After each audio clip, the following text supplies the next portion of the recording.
मोहतरम नाज़रीन, अस्सलामु अलैकुम। भारत में मुसलमान नौजवान हिंदुओं के लिए मसीहा बन गया। ये मुसलमान अब तक अल्लाह के हुक्म से 4000 हिंदुओं की जानें बचा चुका है। भारत में लोगों को मुफ्त ऑक्सीजन फराहम करने वाले मुसलमान नौजवान शाहनवाज शेख ने अपनी कीमती कार और जेवरात भी बेच डाले।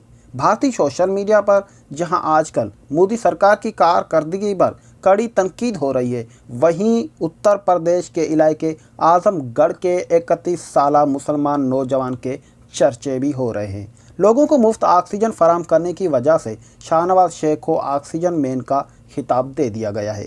शाहनवाज शेख कोरोना इब्तिदा में अपने घर के करीबी बस्ती में राशन तकसीम किया करते थे। उसी दौरान उसी दोस्त की बहन अस्पताल जाने के दौरान ऑक्सीजन की कमी के बायस रक्शे में इंतकाल कर गई।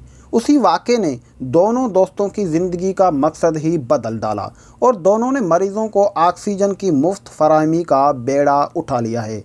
शाहनवाज अब तक 4000 से ज़ायद मरीज़ों को ऑक्सीजन फराहम कर चुके हैं। एक इंटरव्यू में उन्होंने कहा है कि फ़ंड्स की कमी की वजह से मुझे अपनी कार 22 लाख में फ़रोख्त करना पड़ी। उन्होंने मज़ीद कहा कि उन्हों से भी काम ना चल सका तो मैंने अपनी सोने की चेन भी बेच डाली। नाज़रीन, हिंदुस्तानी मीडिया इस मुस्लिम नौजवान को सर आँखों पर बिठाए हुए हैं। अल्लाह ताला इस कार खैर की वजह से इस नौजवान की लंबी उम्र अता करे। आमीन सुम आमीन। दोस्तों, अगर आप हमारे चैनल पे नए हैं तो हमारे चैनल को कर दीजिए सब्सक्राइब, ताकि हर न्यू आने वाली वीडियो से आप बाखबर रहें। आपकी कीमती वक्त का बहुत शुक्रिया। अल्लाह निगहबान।